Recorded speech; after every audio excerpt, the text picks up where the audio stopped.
My name is Marcus Chen, and I had built my life on blueprints. 23 years as a structural engineer, and I understood the mathematics of load-bearing walls, the physics of foundation settling, the precise calculations that kept buildings standing. What I hadn't accounted for was how quickly trust could collapse without warning. Before we pull back the curtain further on this saga, tell me, where are you watching from? And if you crave more tales of those who refuse to be outsmarted or betrayed, please hit that like button and subscribe. Also, don't forget to ring the bell. The call came on a Tuesday morning in March, just as I was reviewing the plans for the new Civic Center downtown. My phone buzzed against the drafting table, David's name lighting up the screen. Marcus, thank God you picked up. David's voice carried that familiar urgency, the kind that had pulled me out of countless evenings over the past 5 years. We have a problem. I set down my compass. What kind of problem? The Meridian Tower project. The one we've been working on for 8 months? The client wants to move fast. Like really fast. They're offering a completion bonus if we can get the foundation poured by next Friday.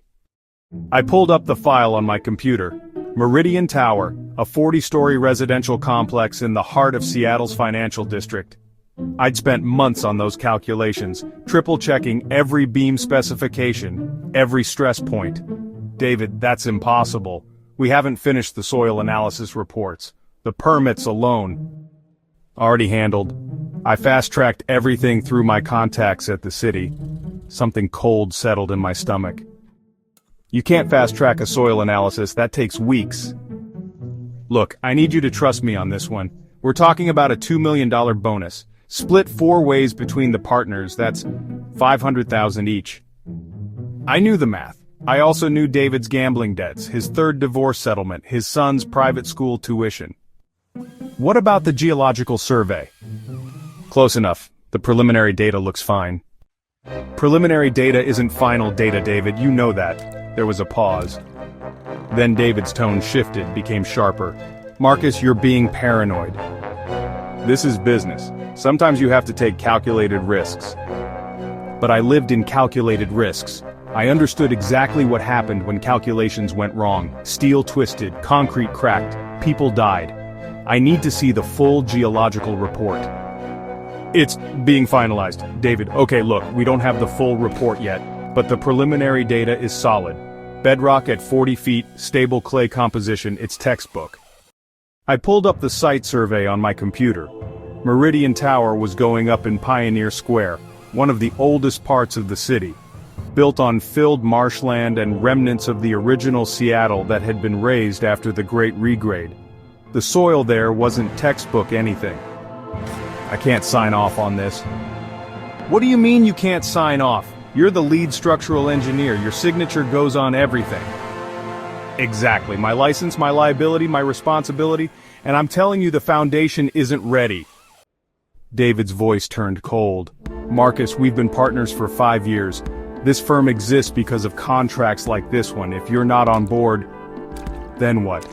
The silence stretched long enough for me to hear the hum of the fluorescent lights above my desk. Finally, David spoke. Then maybe it's time we reconsidered the partnership structure. I set the phone down slowly. Outside my office window, the city stretched toward Elliott Bay, glass and steel towers reaching toward low gray clouds. Each one of those buildings stood because someone had done the math right. Someone had checked and double-checked and signed their name to calculations that meant something. I opened my desk drawer and pulled out the partnership agreement I'd signed in 2018. Chen, Rodriguez, Williams, and Associates. My name first, because I'd brought the clients. My signature on the incorporation papers, my engineering license backing every project we'd taken on. But when I flipped to the profit-sharing section, I saw something that made my hands go still. An addendum dated 6 months ago. Language about operational restructuring and performance-based distribution. Fine print that effectively diluted my stake from 40% to 15%. I stared at the document, reading the same paragraph over and over.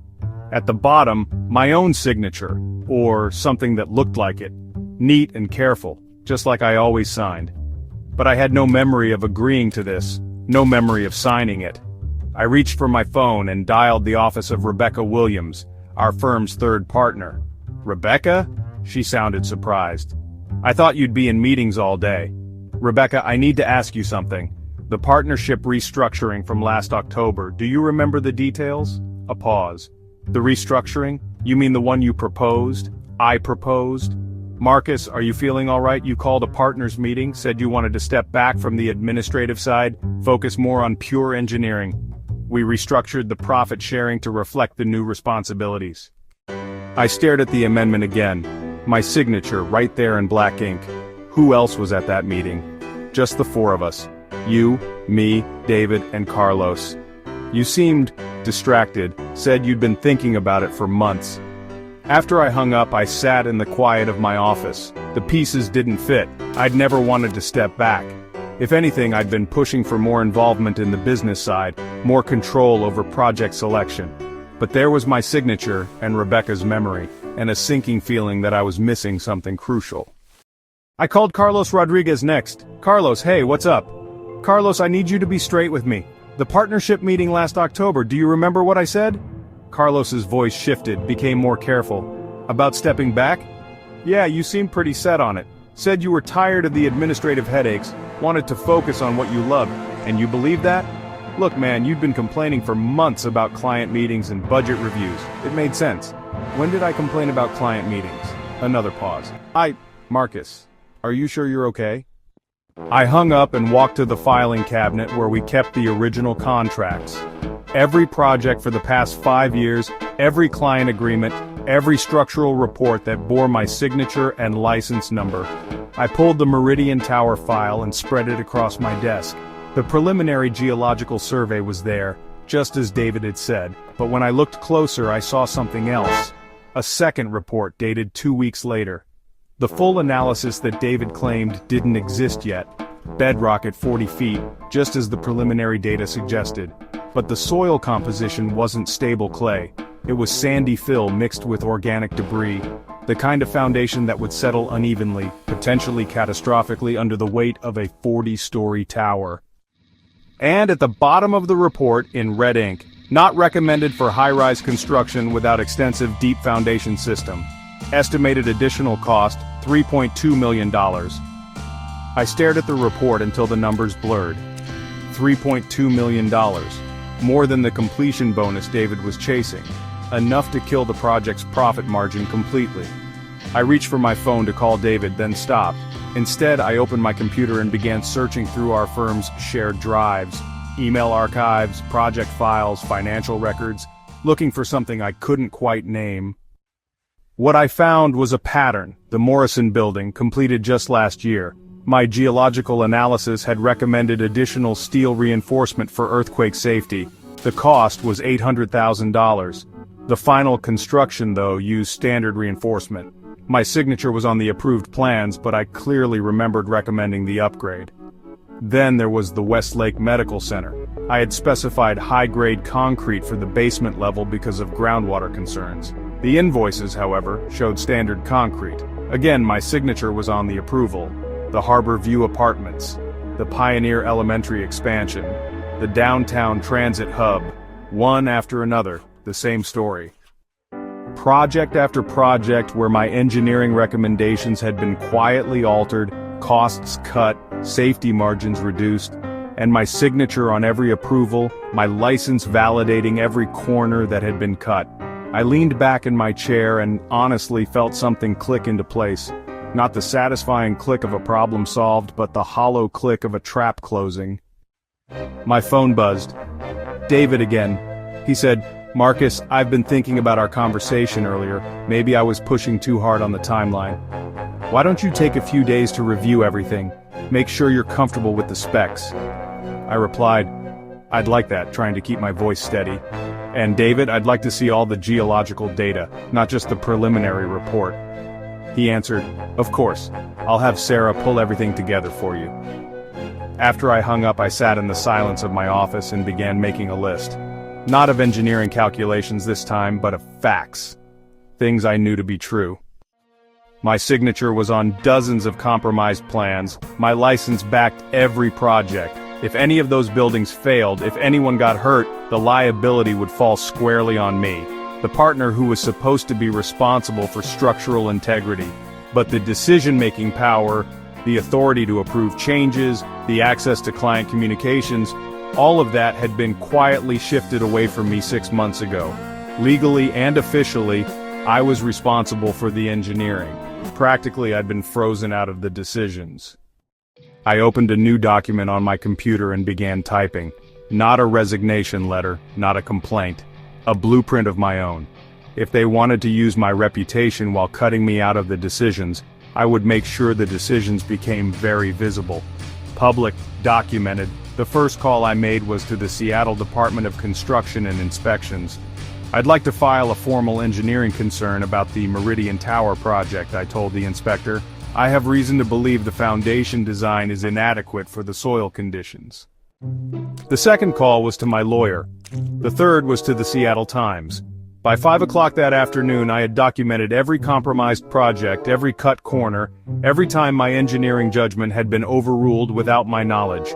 I'd copied every email, every report, every financial record that showed the pattern, and then I'd sent it all to the state licensing board, the city inspector's office, the insurance company that covered our firm's liability, and the investigative reporter who'd been covering construction safety issues for the past year. My phone started ringing at 5:47 p.m. David's name popped up on the screen. David, Marcus, what the hell did you do? I filed an engineering concern, I said calmly. About the Meridian Tower Foundation. David, you what? Marcus, do you understand what this means? The project is dead. The client is going to sue us into bankruptcy. Better than people dying in a building collapse. David, this is insane. You've lost your mind. No, David, I found my spine. The line went quiet except for David's breathing, harsh and rapid. David, you've destroyed us, David said finally. All of us. The firm is finished. The firm was finished the moment you decided my signature was worth more than my judgment. I hung up the phone and walked to my office window. Below, the evening commute was beginning, streams of people heading home to houses and apartments that stood solid because someone had done the engineering right. My desk phone rang. Rebecca this time. Rebecca, Marcus, please tell me this is some kind of misunderstanding. No misunderstanding, Rebecca, just clarity. Rebecca, the clients are panicking. The Meridian project is on hold indefinitely. The insurance company is launching an investigation. Do you understand what you've done? I understand perfectly. I've taken responsibility for my license. Your license? Marcus, this affects all of us. Carlos has 2 kids in college. David's been counting on this project to get back on his feet.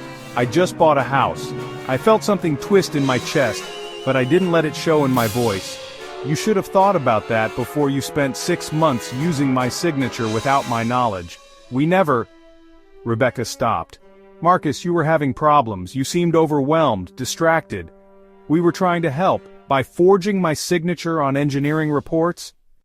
We never forged anything. Every document you signed when? When did I sign the structural approval for Morrison Building with substandard reinforcement? Silence. When did I sign off on the concrete specifications for Westlake Medical? More silence. Rebecca, I kept copies of every document I actually signed, and I kept records of every meeting I actually attended. Would you like me to compare them with the files you submitted to the city? When she spoke again, her voice was smaller. Marcus, we can work this out. We can fix the problems, make sure everything is up to code. You don't have to destroy the firm. I'm not destroying anything, Rebecca. I'm just refusing to let my name cover up problems I didn't create. I hung up and began packing my personal items. The framed engineering degree from University of Washington, the photo of the first building I'd designed, a small office complex in Bellevue, the brass compass my father had given me when I graduated. My phone buzzed with a text from Carlos. Marcus, please, can we talk? I turned off the phone without responding. By 7 o'clock, the office was empty except for me. I sat at my desk one last time and opened the Meridian Tower file. The geological report that recommended against high-rise construction, the cost estimate for a proper deep foundation system, the calculation of what it would actually take to build safely on that site. I pulled out a clean sheet of paper and began sketching. Not a building this time, but a plan, a blueprint for what came next. The state licensing board would investigate. They'd find the pattern of compromised engineering, the signatures that didn't match my records, the systematic corner cutting that put profit ahead of safety. Some licenses would be suspended, some careers would end. The insurance investigation would uncover the financial motives, the pressure to cut costs, the way my authority had been undermined while my liability remained intact. There would be lawsuits, settlements, bankruptcy probably. The media investigation would make it public. The story of a firm that put profits ahead of safety, that used one engineer's reputation to cover a multitude of compromises. There would be hearings, new regulations. Someone would probably write a book. And I would start over. Not with a firm this time. Solo practice. Small projects where I could control every calculation, review every specification, sign only the documents I'd actually seen and approved. It would mean smaller paychecks, fewer prestige projects, none of the status that came with being a named partner in a major firm, but it would mean sleeping at night. It would mean knowing that every building with my signature would be built to stand. I gathered my sketches and calculations, locked them in my briefcase, and walked toward the elevator. Behind me, the office lights stayed on. Rebecca and Carlos and David would be here late, probably all night, trying to figure out how to contain the damage. But the damage was already done, had been done months ago. Signature by forged signature, compromise by hidden compromise. I had just made it visible. The elevator doors closed with a soft chime.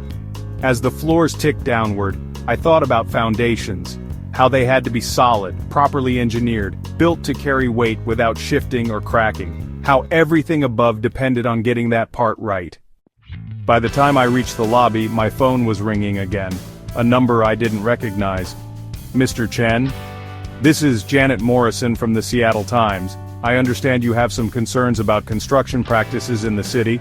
I pushed through the glass doors into the cool March evening. The city lights were coming on, towers of glass and steel reaching toward the darkening sky, each one engineered to stand, built on foundations that someone had calculated correctly. Yes, I said, I have several concerns, and I have documentation. I walked toward my car, briefcase in one hand, phone in the other, blueprints for a different kind of future spreading out in my mind. Behind me, the office building rose 37 stories into the night. I had designed the seismic reinforcement system myself, back when I was young and careful and believed that good engineering was enough. The building would stand for decades, long enough, I hoped, for people to forget the name of the man who'd brought down the firm that built it. But they'd remember the buildings that didn't fall, the projects that came after, built by an engineer who'd learned the difference between reputation and responsibility. I got in my car and drove home through streets lined with structures I understood, past foundations I trusted, under lights that would stay on because someone had done the calculations right, and honestly, for the first time in months, I felt like the ground beneath me was solid. Have you ever had to forge a new beginning after being wronged or betrayed? How did you navigate your path forward? Share your experiences in the comments below. If this narrative resonated with you, please consider liking this video and subscribing for more insights on building resilience and rediscovering purpose. Thank you for being a part of this journey.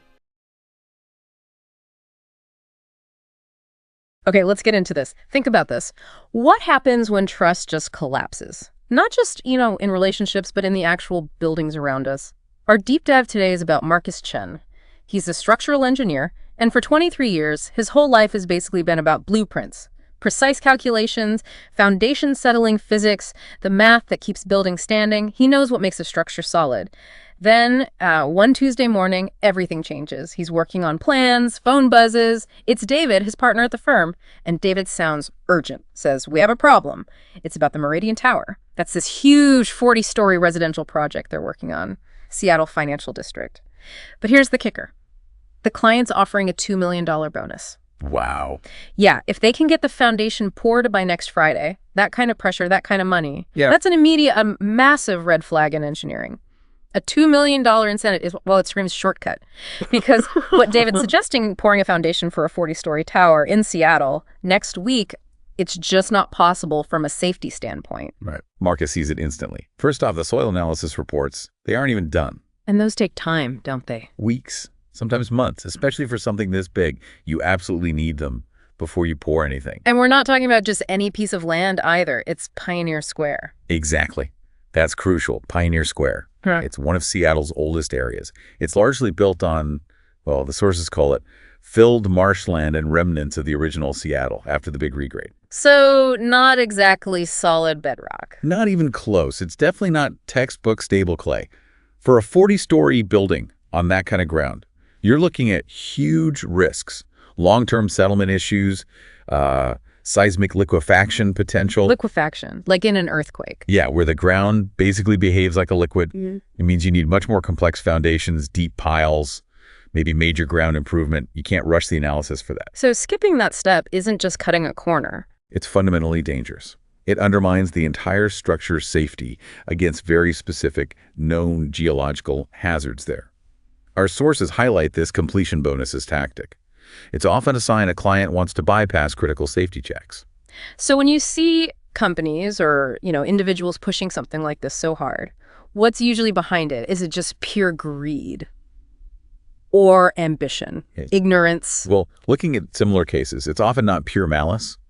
It can be an overestimation of what they can actually handle or intense pressure from outside clients, deadlines leading to really bad judgment calls. They might try to use old data or push for fast-track tests that just aren't good enough for those soil conditions. This case really shows that line, where ambition crosses into negligence.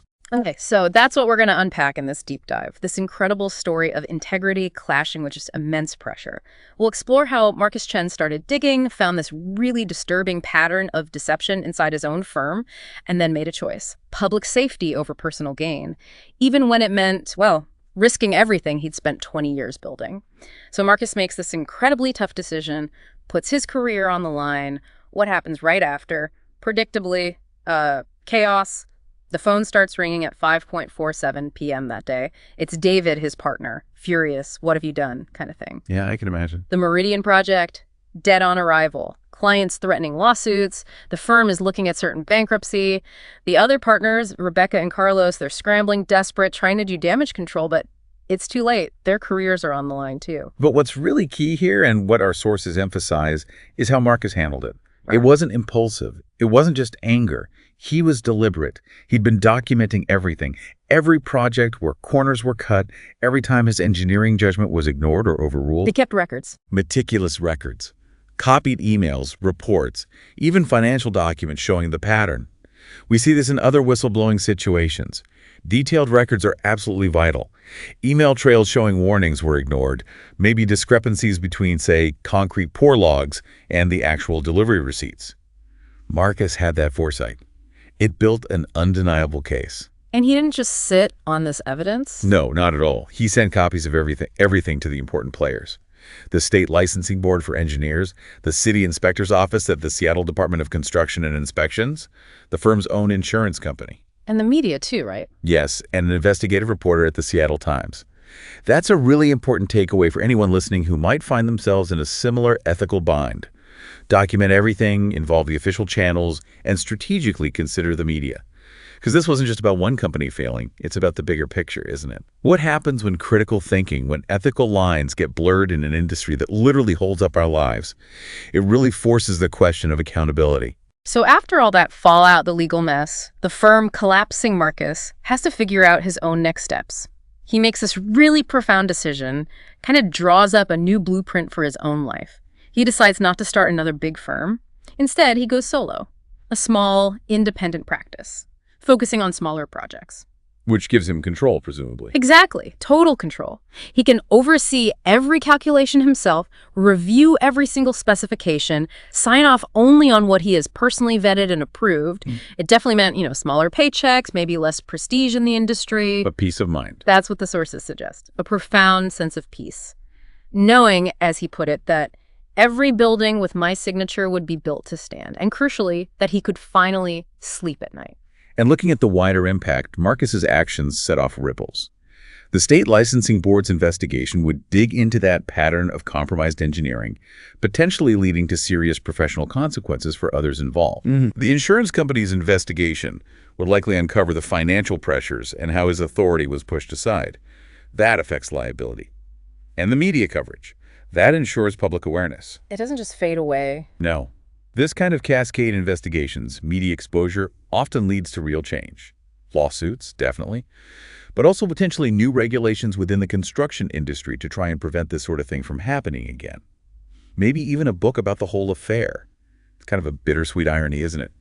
People might eventually forget the name of the firm that went under, but they'll remember, or rather they'll benefit from, the buildings that didn't fall, the ones built right, built safely, because someone like Marcus drew a line.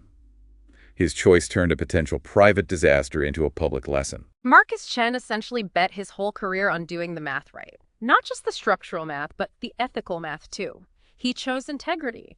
He stood firm even when the ground under him, literally and figuratively, were shaking. So it leaves you thinking, doesn't it, for you listening? What does it really take to stand firm on your foundational principles? Especially when things get tough, when the ground around you starts to shift.